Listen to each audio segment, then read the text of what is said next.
Sister, the girlfriend's in the garage. She's in the garage? Is there a garage attached? I didn't know there was. Nearby. The bounty hunter guys, they're here at the house. Let's go. Let's go. I really don't know what this is about. Can you talk to me, please? Where's Sean? Is it about his bill? Where's Sean there? What, Got him! Shut your hand! It's over $11,000, which out here is kind of high. The dad's the one that bailed him out. The dad has a good job. We're not really up to the money at this point. The reason that we're looking for him is because he missed court. So he missed his court date, so the court wants out of us $11,000. We don't want to pay $11,000.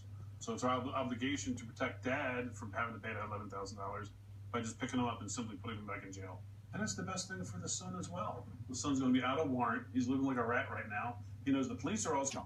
The sister, the girlfriend's in the garage. She's in the garage? Is there a garage attached? I didn't know there was. Nearby. The bounty hunter guys, they're here at the house. Let's go. Let's go. I really don't know what this is about. Can you talk to me, please? Where's Sean? Is it about his bill? Where's Sean there? What, Got him! Shut your hand! Of the Muslim population.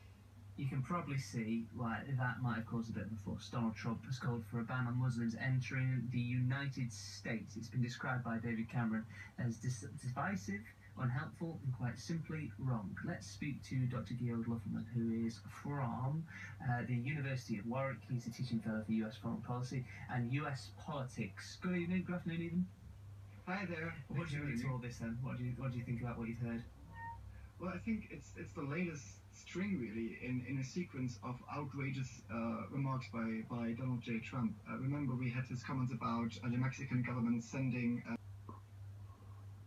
Only thick people say that. Wow, gosh, you really are horrible, aren't you? When I'm on a Saturday, and even now when I'm on this.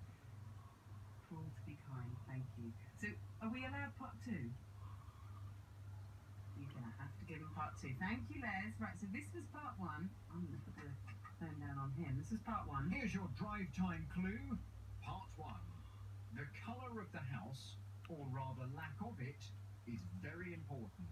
So, as Les says, we can have... And we're really pleased that we can make a difference. We can really make a difference for them this Christmas. But we'd really like to give a Christmas present to every patient in the hospital. There are over 750 beds here. That does include maternity and the cots as well. And so there are lots of patients. It's an emotional thing, isn't it? You're very emotional about the good that people can do. I just think it's a lovely feeling to know that there are good people out there. There's a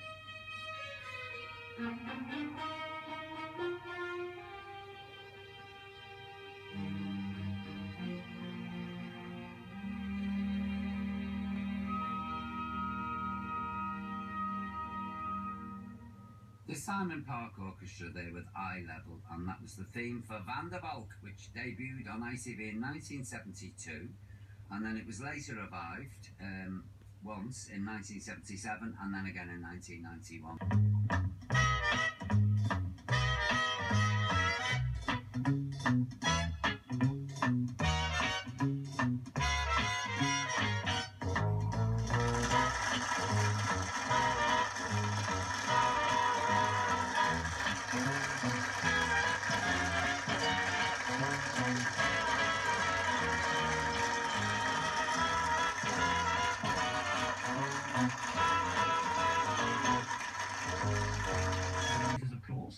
Your chance to phone in with the right answer and get your name read out on the radio so that everybody knows just how clever you're being on this Tuesday evening. It is Tuesday, isn't it? Because I'm normally on the radio on a Sunday. So I'm as confused as you are, but as far as I know, it is Tuesday. And time to tell you that more than 3/4 of the UK's butterflies have declined in the past 40 years, according to a report by the charity Butterfly Conservation.